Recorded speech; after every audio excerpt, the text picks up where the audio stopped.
ಆತ್ಮೀಯ ಪತ್ರಿಕಾ ಹಾಗೂ ಮಾಧ್ಯಮದ ಸ್ನೇಹಿತರೆ, ಮೊನ್ನೆ ತಾನೇ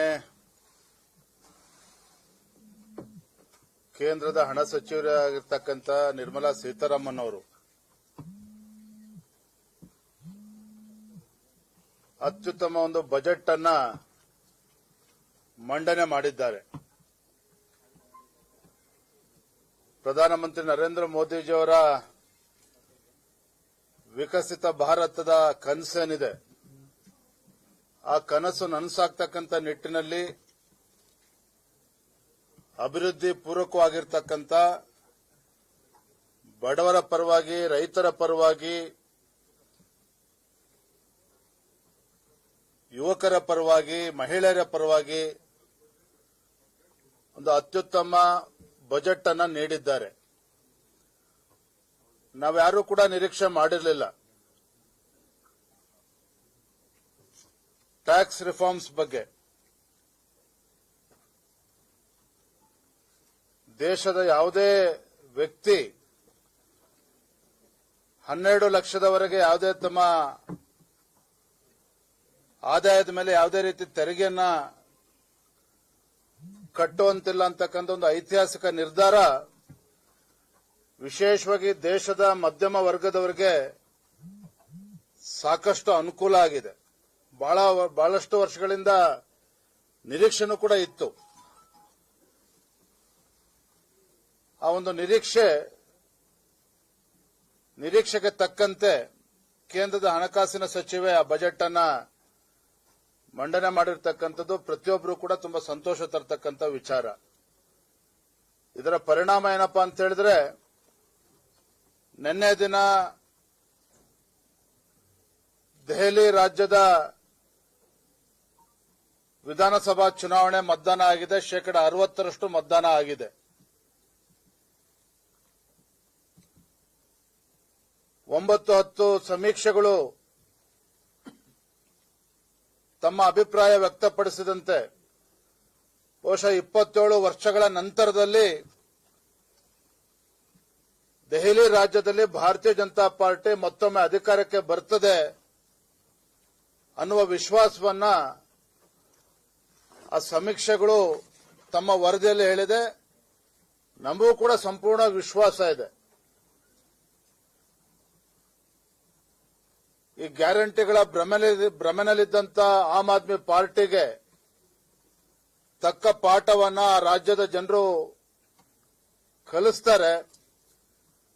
ಭ್ರಷ್ಟಾಚಾರದ ವಿರುದ್ಧ ಆಂದೋಲನವನ್ನು ಮಾಡಿ ರಾಜ್ಯದ ಚುಕ್ಕಾಣಿ ಹಿಡಿದಂತ ಆಮ್ ಆದ್ಮಿ ಪಾರ್ಟಿಗೆ ತಕ್ಕ ಉತ್ತರವನ್ನ ನಿನ್ನೆ ನೀಡಿದ್ದಾರೆ. ಭಾರತೀಯ ಜನತಾ ಪಾರ್ಟಿ ಸ್ಪಷ್ಟ ಬಹುಮತದೊಂದಿಗೆ ಅಧಿಕಾರಕ್ಕೆ ಬರ್ತದೆ ಅನ್ನುವ ಸಂಪೂರ್ಣ ವಿಶ್ವಾಸ ನಮಗಿದೆ. ಬಜೆಟ್ಟಿನ ಬಗ್ಗೆ ಪ್ರತಿಕ್ರಿಯೆಯನ್ನ ರಾಜ್ಯದ ಮುಖ್ಯಮಂತ್ರಿಗಳು ಕೂಡ ನೀಡಿದ್ದಾರೆ. ನಾನು ಗಮನಿಸ್ತಾ ಇದ್ದೆ. ಸಹಜ, ಯಾಕಂದ್ರೆ ಅವರಿಂದ, ಕಾಂಗ್ರೆಸ್ ಸರ್ಕಾರದಿಂದ ಅಥವಾ ಸಿದ್ದರಾಮಯ್ಯನವರಿಂದ ಕೇಂದ್ರದ ಬಜೆಟ್ ಬಗ್ಗೆ ಒಳ್ಳೆ ಮಾತುಗಳನ್ನ, ಒಳ್ಳೆ ಅಭಿಪ್ರಾಯಗಳನ್ನು ಕೇಳೋದಕ್ಕೆ ಸಾಧ್ಯ ಇಲ್ಲ. ಸಹಜವಾಗಿಯೇ ಅವರು ಟೀಕೆಗಳನ್ನ ಮಾಡಿದ್ದಾರೆ. ಆದರೆ ಕರ್ನಾಟಕ ರಾಜ್ಯವೂ ಒಳಗೊಂಡಂತೆ ದೇಶದ ಪ್ರತಿಯೊಂದು ರಾಜ್ಯದಲ್ಲೂ ಸಹ ಈ ಬಜೆಟ್ ಬಗ್ಗೆ ಪ್ರಶಂಸೆ ಪಟ್ಟಿದ್ದಾರೆ. ನಮ್ಮ ರಾಜ್ಯದಲ್ಲಿ ಕಳೆದ ಕೆಲವು ದಿನಗಳಿಂದ ಮೈಕ್ರೋ ಫೈನಾನ್ಸ್ ಹಾವಳಿ ಬಗ್ಗೆ ಸಾಕಷ್ಟು ಚರ್ಚೆ ಆಗ್ತಾ ಇದೆ. ಆತ್ಮಹತ್ಯೆಗಳನ್ನು ಕೂಡ ಮಾಡಿಕೊಂಡಿದ್ದಾರೆ.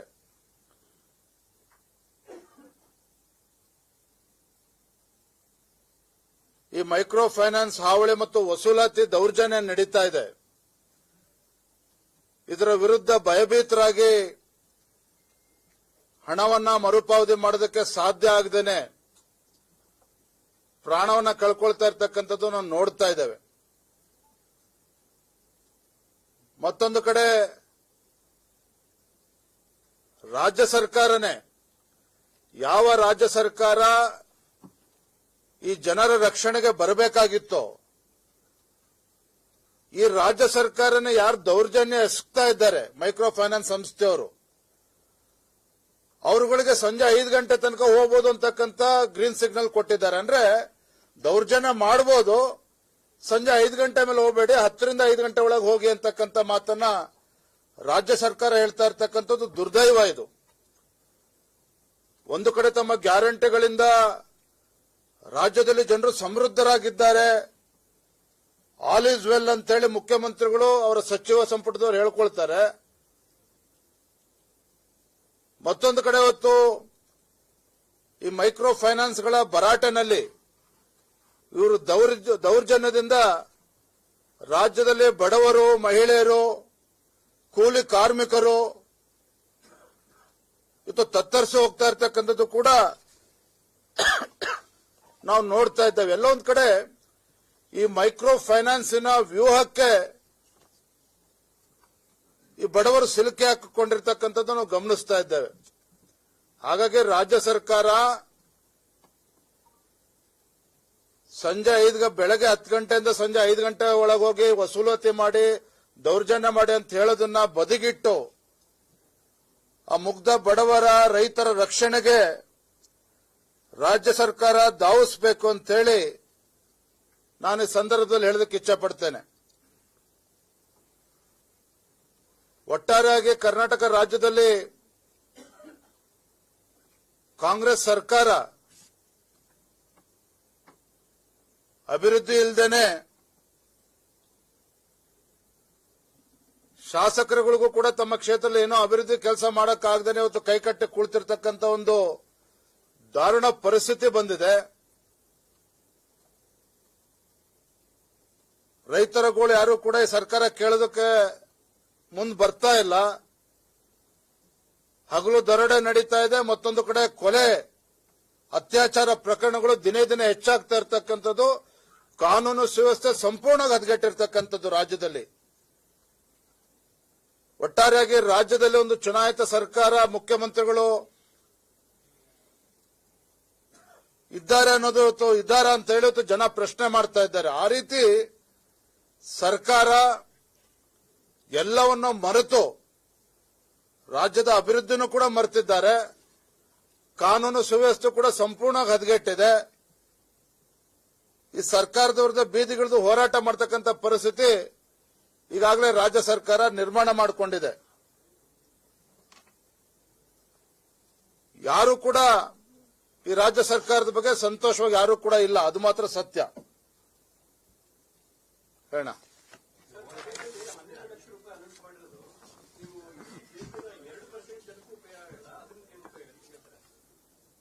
ನೋಡಿ, ಕಾಂಗ್ರೆಸ್ನವ್ರು ಕೇಳ್ತಾರೆ, ಆದ್ರೆ ಇವತ್ತು ಮಧ್ಯಮ ವರ್ಗದ ಜನರು ಹಲವಾರು ವರ್ಷಗಳಿಂದ ಅಪೇಕ್ಷೆ ಇತ್ತು, ನಿರೀಕ್ಷೆ ಇತ್ತು. ಒಂದು ತೆರಿಗೆ ತಡಿಲ ಮಾಡಬೇಕು, ಮಧ್ಯಮ ವರ್ಗದ ಜನರಿಗೆ ಅನುಕೂಲ ಆಗಬೇಕು ಅಂತೇಳಿ ಒಂದ್ ಕಡೆ ಹೇಳ್ತಾರೆ, ಬರೀ ಶ್ರೀಮಂತರಿಗೆ ಅನುಕೂಲ ಮಾಡಿಕೊಡ್ತಾರೆ ಅಂತೇಳಿ ಕಾಂಗ್ರೆಸ್ ಆರೋಪ ಮಾಡ್ತಾರೆ.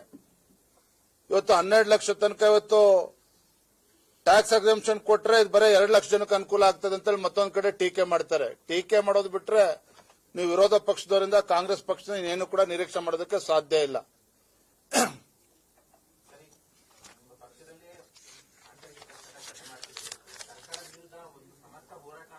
ಬರೀ ಸದ್ದೆಲ್ಲ ಅಣ್ಣ ಗುಡುಕ್ತಾ ಇದ್ದಾರೆ ಒಳಗೆ.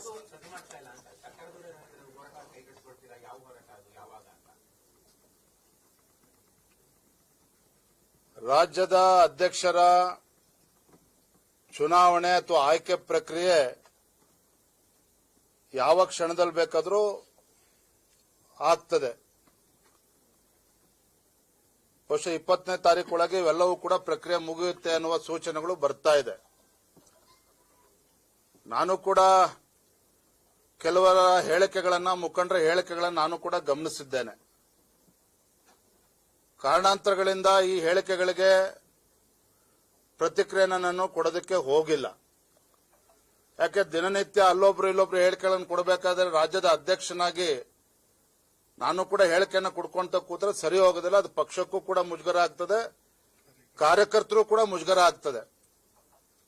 ಆದ್ರೆ ಒಂದು ಮಾತನ್ನ ನಾನು ನೆನಪು ಮಾಡ್ಕೊಳ್ತೇನೆ, ಹಿರಿಯರಾಗಿರ್ತಕ್ಕಂಥ ಶ್ರೀರಾಮುಲು ಅವರು ಒಂದು ಮಾತನ್ನ ಹೇಳಿದ್ದಾರೆ. ಅವ್ರು ಹೇಳಿದ್ರ ಬಗ್ಗೆ ನನಗೇನು ಬೇಸರ ಇಲ್ಲ. ಏನ್ ಹೇಳಿದಾರೆ ಶ್ರೀರಾಮುಲು ಅವರು? ಏನಣ್ಣ, ವಿಜೇಂದ್ರ ಅವರಿಗೆ ಅನುಭವದ ಕೊರತೆ ಇದೆ ಅಂತೇಳಿ ಶ್ರೀರಾಮುಲು ಅವರು ಹೇಳಿದ್ದಾರೆ. ರಾಜ್ಯದ ಅಧ್ಯಕ್ಷನಾಗಿ ನನಗೆ ಅನುಭವದ ಕೊರತೆ ಇರಬಹುದು, ಅವರಷ್ಟು ಅನುಭವ ಇಲ್ಲ. ಶ್ರೀರಾಮುಲು ಇರಬಹುದು, ಅನೇಕ ಹಿರಿಯರು BS ಯಡಿಯೂರಪ್ಪನವ್ರ ಜೊತೆ, ಅನಂತಕುಮಾರ್ ಜೊತೆ ಪಕ್ಷವನ್ನ ಕಟ್ಟಿದ್ದಾರೆ. ಅವರದೇ ಆದಂತ ಅನುಭವ ಇದೆ, ಅದನ್ನು ಒಪ್ಕೊಳ್ತೇನೆ.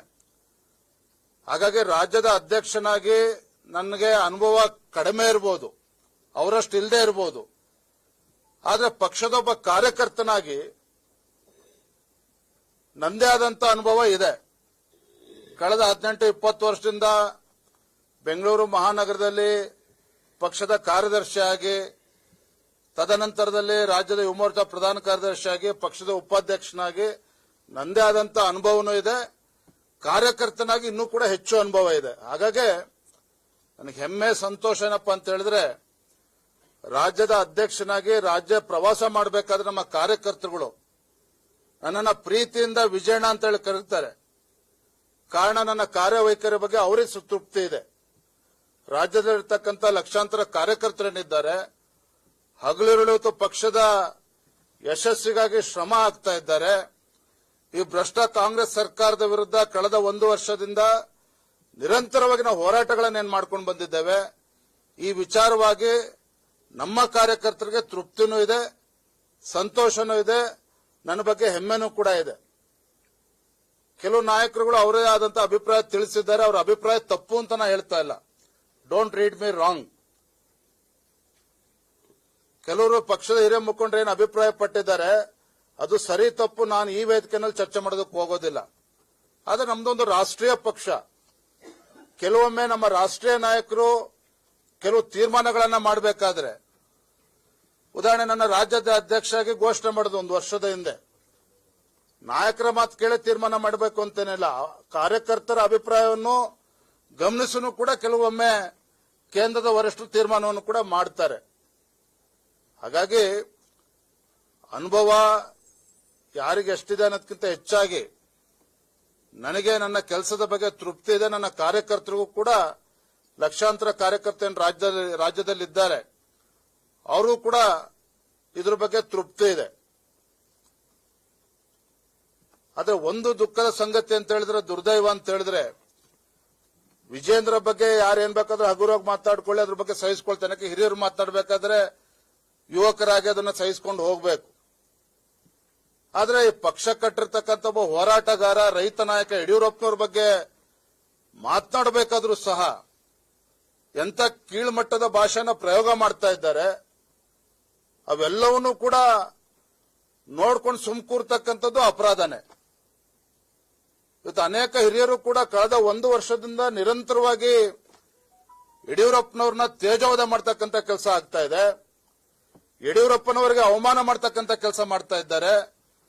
ಈ ಹೇಳಿಕೆಗಳೇನು ನೀಡ್ತಾ ಇದ್ದಾರೆ, ಯಾರೇ ನೀಡ್ತಾ ಇರಬಹುದು, ಆ ಹೇಳಿಕೆಗಳು ತಪ್ಪು, ಅದು ಸರಿಯಲ್ಲ.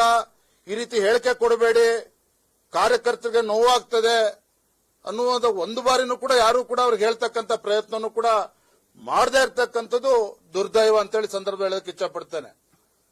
ಆದ್ರೆ ಒಂದ್ ಮಾತನಾಡಿ ಸಂದರ್ಭ ಸ್ಪಷ್ಟಪಡಿಸ್ತೇನೆ.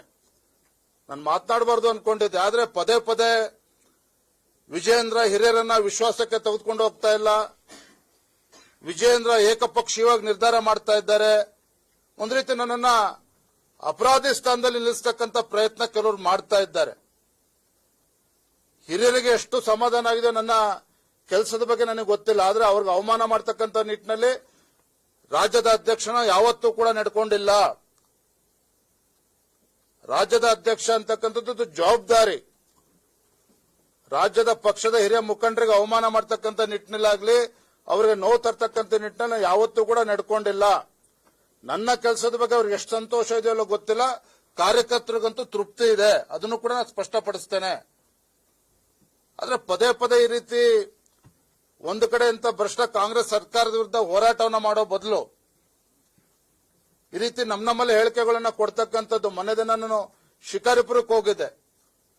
ಮದುವೆ ಮನೆಗಳಲ್ಲಿ ಪಾಪ ಹೆಣ್ಮಕ್ಳು ಕೇಳ್ತಾರೆ, ಏನಾದ್ರೂ ಮಾಡಿ ಸರ್ ದಯವಿಟ್ಟು ನಿಮ್ಮ ಪಕ್ಷದ ಗಲಾಟೆ ನಿಲ್ಲಿಸಿ ಅಂತೇಳಿ. ಅಂದ್ರೆ ಕಾರ್ಯಕರ್ತರ ಮನಸ್ಸಿನಲ್ಲಿ ಯಾವ ರೀತಿ ಅಭಿಪ್ರಾಯಗಳಿದೆ ಅನ್ನೋದನ್ನು ಕೂಡ ಅರ್ಥ ಮಾಡ್ಕೋಬೇಕಾಗ್ತದೆ. ಯಾಕಂದ್ರೆ ವಿಜೇಂದ್ರಂಗೆ ಅವಮಾನ ಮಾಡಲಿ, ಆದ್ರೆ ಕಾರ್ಯಕರ್ತರು ಅವಮಾನ ಮಾಡ್ತಕ್ಕಂತ ಅಧಿಕಾರ ನನಗೂ ಇಲ್ಲ, ಯಾರಿಗೂ ಕೂಡ ಇಲ್ಲ. ತಮ್ದು ಏನೇ ಅಭಿಪ್ರಾಯಗಳಿದ್ರು ಕೂಡ ನಾನು ಹಲವಾರು ಬಾರಿ ಹೇಳಿದ್ದೇನೆ, ಪಕ್ಷದ ವರಿಷ್ಠರಲ್ಲಿ ಹೇಳ್ಕೊಳ್ಳಿ, 4 ಗೋಡೆ ಮಧ್ಯೆ ಮಾತಾಡ್ಲಿ. ಅದೇ ಈ ರೀತಿ ದಿನ ಬೆಳಗಾದ್ರೂ ಈ ರೀತಿ ಹೇಳ್ತಕ್ಕಂಥದ್ದು ಅವರ ಒಂದು ಹಿರಿತನಕ್ಕೂ ಕೂಡ ಗೌರವ ಬರೋದಿಲ್ಲ, ಪಕ್ಷಕ್ಕೂ ಕೂಡ ಗೌರವ ಬರೋದಿಲ್ಲ. ಕಾರ್ಯಕರ್ತರು ಕೂಡ ತಲೆ ಎತ್ಕೊಂಡು ಓಡಾಡದೇ ಇರತಕ್ಕಂಥ ಪರಿಸ್ಥಿತಿ ನಿರ್ಮಾಣ ಆಗಿದೆ. ಈಗಲಾದ್ರೂ ಕೂಡ ನಾನು ವಿನಂತಿ ಮಾಡ್ತೇನೆ ಪಕ್ಷದ ಹಿರಿಯರಲ್ಲಿ, ಯಾರು ಯಡಿಯೂರಪ್ಪನವರನ್ನ ತೇಜೋವಧೆ ಮಾಡ್ತಕ್ಕಂಥ ಕೆಲಸ ಮಾಡ್ತಾ ಇದ್ದಾರೆ ಅವರನ್ನ ಮಾತನಾಡದಂತೆ ತಡಿತಕ್ಕಂಥ ಕೆಲಸ ಮಾಡಲಿ. ಅವರ ಅಭಿಪ್ರಾಯವನ್ನ ವರಿಷ್ಠರ ಗಮನಕ್ಕೆ ತರಲಿ. ಅದ್ರ ಯಾರು ಕೂಡ ನಾನು ಕೂಡ ತಡಿತಕ್ಕಂಥ ಪ್ರಶ್ನೆ ಉದ್ಭವ ಅಲ್ಲ, ಯಾರು ಕೂಡ ತಡೆಯೋದಕ್ಕಾಗೋದಿಲ್ಲ. ಆದ್ರೆ ಈ ರೀತಿ ಮಾತನಾಡ್ತಕ್ಕಂಥದ್ದು ಖಂಡಿತ ಸರಿಯಲ್ಲ ಅನ್ನೋದನ್ನ ಬಹಿರಂಗವಾಗಿ ಇವತ್ತು ಮಾಧ್ಯಮದ ಸ್ನೇಹಿತರ ಮೂಲಕ ನಾನು ಹೇಳೋದಕ್ಕೆ ಇಚ್ಛೆ ಪಡ್ತೇನೆ. ಆದ್ರೆ ಯಡಿಯೂರಪ್ಪನವ್ರ ಮಾತು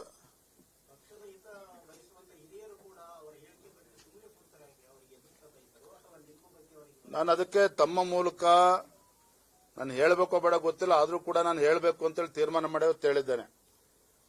ಯಾರಿವತ್ತು ಯಡಿಯೂರಪ್ಪನವ್ರ ಬಗ್ಗೆ ಈ ರೀತಿ ಕೀಳ್ಮಟ್ಟದಲ್ಲಿ ಮಾತನಾಡ್ತಾ ಇದ್ದಾರೆ, ಅವಮಾನ ಮಾಡ್ತಾ ಇದ್ದಾರೆ, ತೇಜೋವಧೆ ಮಾಡ್ತಕ್ಕಂಥ ಕೆಲಸವನ್ನ ಕಳೆದ 1 ವರ್ಷದಿಂದ ಮಾಡ್ಕೊಂಡು ಬರ್ತಾ ಇದ್ದಾರೆ. ಈಗಲೂ ಕೂಡ ಕಾಲ ಮಿಂಚಿಲ್ಲ, ಅವ್ರನ್ನ ನಿಲ್ಲಿಸ್ತಕ್ಕಂಥ ಕೆಲಸ ಮಾಡಲಿ. ಯಾಕಂದ್ರೆ ಪಕ್ಷದ ಕಾರ್ಯಕರ್ತರು ನೊಂದ್ಕೊಂಡಿದ್ದಾರೆ. ಹಾಗಾಗಿ ಕಾರ್ಯಕರ್ತರ ಪರವಾಗಿ ಪಕ್ಷದ ಎಲ್ಲ ಹಿರಿಯ ಮುಖಂಡರು ನಾನು ವಿನಂತಿ ಮಾಡ್ತಾ ಇದ್ದೇನೆ.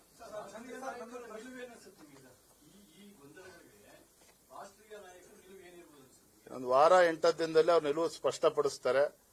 ಹಾಗಾಗಿ ಎಲ್ಲ ಗೊತ್ತಾಗುತ್ತೆ, ನಂಗೆ ಅರ್ಥ ಆಗುತ್ತೆ. ಯಾಕಂದ್ರೆ ನೀವೇನು ಅಂತ ಹೇಳಿದ್ರೆ ಎಲ್ಲೋ ಒಂದ್ ಕಡೆ ಹೈಕಮಾಂಡ್ ಅದಕ್ಕೆ ಬೆಂಬಲ ಇದೆ, ಸಂತೋಷ್ ಜೋ ಬೆಂಬಲ ಕೊಡ್ತಾ ಇದ್ದಾರೆ. ಇವೆಲ್ಲವೂ ಕೂಡ ಸತ್ಯಕ್ಕೆ ದೂರ ಆಗಿರ್ತಕ್ಕಂಥದ್ದು.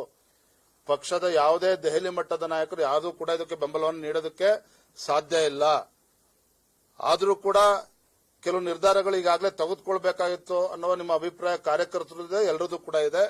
ಆದರೂ ಕೂಡ ಎಲ್ಲವೂ ಕೂಡ ಬರುವಂತ 8 ದಿನಗಳಲ್ಲಿ ಎಲ್ಲದೂ ಕೂಡ ಉತ್ತರ ಸಿಗ್ತದೆ. ಅದಕ್ಕಿಂತ ಮುಂದೋಗೋದಿಲ್ಲ, ಎಲ್ಲವೂ ಕೂಡ ಸುಖಾಂತ್ಯ ಆಗ್ತದೆ. ನಾನೇನ್ ಹೇಳಕ್ಕಾಗ್ತ, ನನ್ನ ವಿರೋಧಿ ಅಂತ ಹೇಳೋದಿಲ್ಲ. ರಾಜಕೀಯದಲ್ಲಿ ಭಿನ್ನಾಭಿಪ್ರಾಯ ಇರ್ತದೆ, ಅದು ಇಷ್ಟಿರ್ತದೆ ಅಂತ ನನಗೂ ಗೊತ್ತಿರಲಿಲ್ಲ.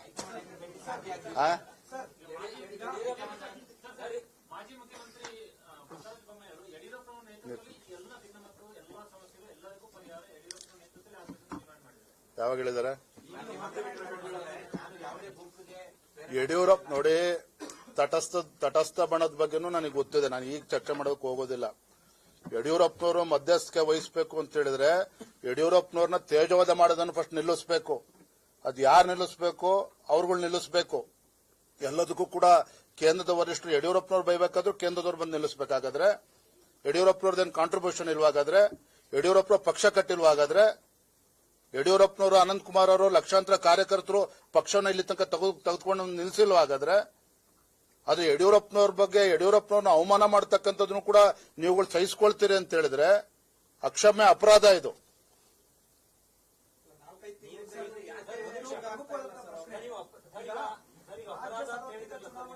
ಕಡೆನೋ ಕೇಳಿ.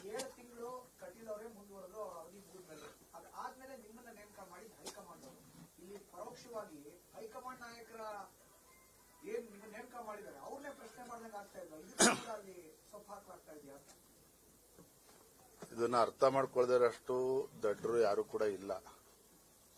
ಇವತ್ತು ನನ್ನನ್ನ 1 ವರ್ಷದಿಂದ ಪಕ್ಷದ ಹೈಕಮಾಂಡ್ ಇವತ್ತು ಎಲ್ಲವೂ ಕೂಡ ಚರ್ಚೆ ಮಾಡಿ ನನ್ನ ನೇಮಕ ಮಾಡಿದ್ದಾರೆ. ಮತ್ತೆ ನಾನು ಪ್ರಾಮಾಣಿಕವಾಗಿ ಹೇಳ್ತೇನೆ, ರಾಜ್ಯದ ಅಧ್ಯಕ್ಷನಾಗಿ ನಾನು ಕೂಡ ಯಡಿಯೂರಪ್ಪನವ್ರ ಹಿಂದೆ ಯಾವ ರೀತಿ ಪಕ್ಷ ಸಂಘಟನೆ ಮಾಡಿದ್ದಾರೆ, ಕಾರ್ಯಕರ್ತರಿಗೆ ಯಾವ ರೀತಿ ಗೌರವನ ಕೊಡ್ಕೊಂಡು ಬಂದಿದ್ದಾರೆ, ಹಿರಿಯರನ್ನ ಯಾವ ರೀತಿ ನಡೆಸ್ಕೊಂಡಿದ್ದಾರೆ, ಅಡ್ರೆಸ್ ಇಲ್ದರನ್ನು ಕೂಡ ಎಷ್ಟು ಎತ್ತರಕ್ಕೆ ತಂದಿದ್ದಾರೆ ಯಡಿಯೂರಪ್ಪ, ಎಲ್ಲವನ್ನೂ ಕೂಡ ನಾನು ಹತ್ತಿರದಿಂದ ನೋಡಿದ್ದೇನೆ. ಹಾಗಾಗಿ ರಾಜ್ಯದ ಅಧ್ಯಕ್ಷನಾಗಿ ಯಡಿಯೂರಪ್ಪನವ್ರ ಮಗಾಗಿ ಹಿರಿಯರಿಗೆ ಅವಮಾನ ಮಾಡ್ತಾರೆ, ತೇಜೋವಧೆ ಮಾಡ್ತಾರೆ, ಏಕಪಕ್ಷ ನಿರ್ಧಾರ ಮಾಡಿದ ಯಾವುದು ಕೂಡ ನಾನು ಒಪ್ಕೊಳ್ತಕ್ಕಂಥ ಪ್ರಶ್ನೆನೇ ಇಲ್ಲ. ನಾನೊಬ್ಬ ರಾಜ್ಯದ ಅಧ್ಯಕ್ಷ, ನನ್ನ ಕರ್ತವ್ಯ ಇದೆ. ರಾಜ್ಯದ ಅಧ್ಯಕ್ಷ ಆಗಿದ್ದ ಕರ್ತವ್ಯ ಅದೇ, ಜವಾಬ್ದಾರಿ ಯಾವ ರೀತಿ ಜವಾಬ್ದಾರಿ ನಡ್ಕೋಬೇಕು ಅಂತಕ್ಕಂಥ ಅರಿವು ನನಗೆ ಕೂಡ ಇದೆ. ಆದ್ರೆ ಪದೇ ಪದೇ ಕಾರ್ಯಕರ್ತರ ಮುಂದೆ, ರಾಜ್ಯದ ಜನರ ಮುಂದೆ ನಾನೇನೋ ಅಪರಾಧ ಮಾಡಿದ್ದೀನಿ ಅಂತಕ್ಕಂಥ ಬಿಂಬಿಸ್ತಕ್ಕಂಥ ಕೆಲಸ ಮಾಡ್ತಾ ಇದ್ದಾರೆ. ಇದು ಸತ್ಯಕ್ಕೆ ದೂರ ಆಗಿರ್ತಕ್ಕಂಥದ್ದು. ಇದನ್ನ ಕೇಂದ್ರದ ವರಿಷ್ಠರ ಗಮನಕ್ಕೂ ತಂದಿದ್ದೇನೆ, ಎಲ್ಲಿ ಹೇಳಬೇಕು ಅಲ್ಲಿ ಹೇಳಿದ್ದೇನೆ.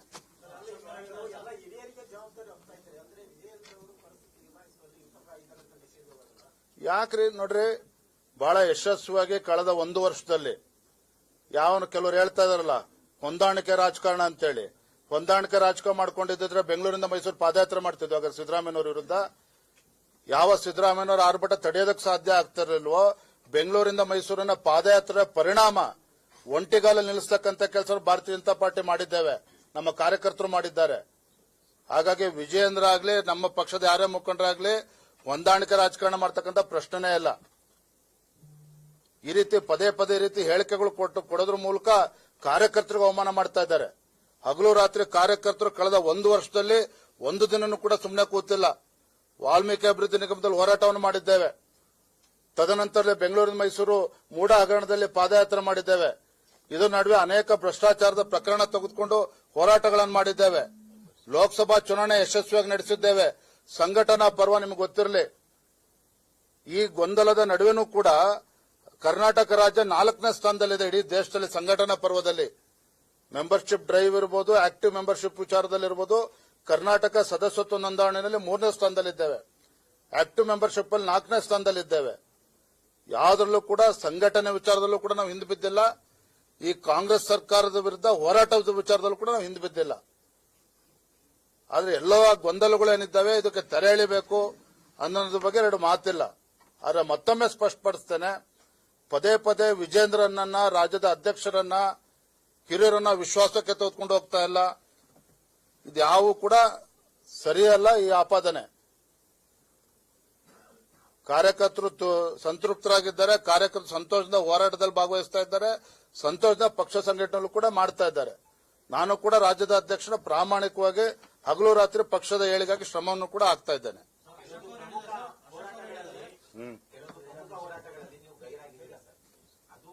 ಯಾವ್ದಣ್ಣ? ಯಾವುದು?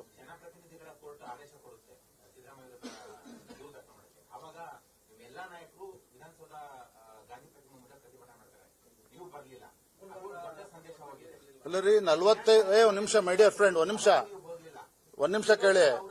ನಂದು 45 ದಿನ 2 ತಿಂಗಳು ಮುಂಚೆ ನನ್ನ ಟೂರ್ ಪ್ರೋಗ್ರಾಮ್ ಫಿಕ್ಸ್ ಆಗಿರುತ್ತೆ.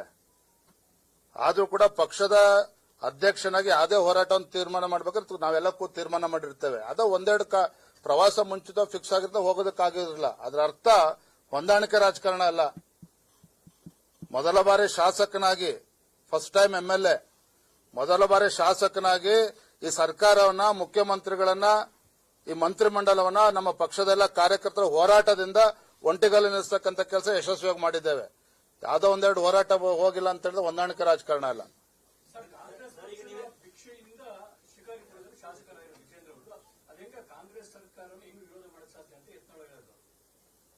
ನೋಡ್ರಿ, ಅವರು ಅನೇಕ ಪ್ರಶ್ನೆಗಳನ್ನು ಎತ್ತಿದ್ದಾರೆ. ಈ ರಾಜ್ಯದ ಅಧ್ಯಕ್ಷ ಚುನಾವಣಾ ಮುಗಿದ್ಮೇಲೆ ಒಂದೊಂದಕ್ಕೂ ಉತ್ತರ ನಾನು ಕೊಡ್ತೇನೆ. ಈಗೆಲ್ಲವೂ ಕೂಡ ಮಾತನಾಡ್ತಾ ಕೂತ್ರೆ ನನಗೂ ಅವ್ರಿಗೂ ವ್ಯತ್ಯಾಸ ಇರೋದಿಲ್ಲ. ಈಗ ನಾ ಬಹಿರಂಗ ಮಾತನಾಡೋದಕ್ಕೆ ಹೋಗೋದಿಲ್ಲ.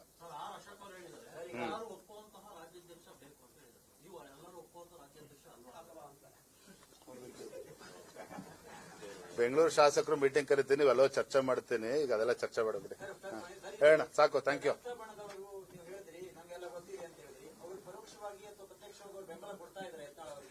ಆತರ ನೋಡ್ರಿ ತಟಸ್ಥ ಬಣದವರು ಅವರಿಗೆ ಬೆಂಬಲ ಕೊಡ್ತಾ ಇದಾರೆ ಅಂತ ಹೇಳ್ತಾ ಇಲ್ಲ. ರಾಜ್ಯದ ಅಧ್ಯಕ್ಷರಿಗೆ ನನ್ನ ನೋವಿರ್ತಕ್ಕಂಥದ್ದು ಯಡಿಯೂರಪ್ಪನವ್ರ ಮಗಾಗಿ ಮಾತಾಡ್ತಾ ಇಲ್ಲ. ಯಡಿಯೂರಪ್ಪನವ್ರ ಮಗಾಗಿ ಮಾತನ್ನ ಹೇಳ್ತಾ ಇಲ್ಲ. ತಟಸ್ಥ ಬಣ ಇರ್ಬೋದು, ಮತ್ತೊಬ್ರು ಇರ್ಬೋದು, ಯಾರು ಯಡಿಯೂರಪ್ಪನವ್ರ ಬಗ್ಗೆ ಇಷ್ಟೊಂದು ಕೆಟ್ಟದಾಗಿ ಮಾತನಾಡ್ತಾ ಇದ್ದಾರೆ, ಅವರನ್ನ ಬಾಯಿ ಮುಚ್ಚಿಸ್ತಕ್ಕಂಥ ಕೆಲಸ ಮಾಡ್ತಾ ಇಲ್ವಲ್ಲ ಅನ್ನೋ ನೋವು ರಾಜ್ಯದ ಅಧ್ಯಕ್ಷನಾಗಿ ನನಗಿದೆ. ಯಡಿಯೂರಪ್ಪನವ್ರ ಮಗಾಗೂ ಇದೆ, ರಾಜ್ಯದ ಅಧ್ಯಕ್ಷನಾಗಿ ಕೂಡ ಇದೆ. ಧನ್ಯವಾದ. Thank you. ಆಮೇಲೆ ಕೊಡ್ತಾರೆ ಬಿಡ.